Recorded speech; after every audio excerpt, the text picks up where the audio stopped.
નમસ્કાર, આપ જોઈ રહ્યા છો spark today news. Chhota Udepur ST depot ખાતે વૃક્ષારોપણ અને સ્વચ્છતા અભિયાન અંતર્ગત રેલીનું આયોજન કરાયું। છોટાઉદેપુર એસટી ડેપોના કર્મચારીઓ દ્વારા વૃક્ષારોપણ તથા સ્વચ્છતા અભિયાન અંતર્ગત રેલી યોજાઈ। આ પ્રસંગે ડેપોના એટીઆઈની અધ્યક્ષતામાં સ્ટાફના કર્મચારીઓ તથા સ્થાનિક શાળાના વિદ્યાર્થીઓ ઉત્સાહભેર જોડાયા। છોટાઉદેપુર ડેપો ખાતે સ્વચ્છતા અભિયાન અંતર્ગત રેલીનું આયોજન કરેલ, તેમાં ડેપો ખાતેના તમામ કર્મચારીઓ સાથે જોડાયેલ અને બાળકો જોડાઈને રેલીનું આયોજન કરેલ।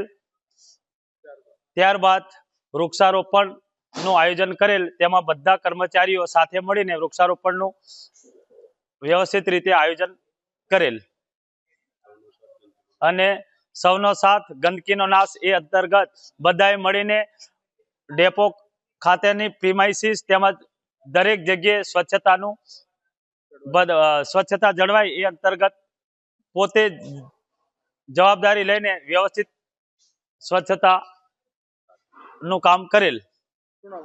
મારું નામ નવલ આર રાઠવા, હેડ મેકેનિક, છોટાઉદેપુર।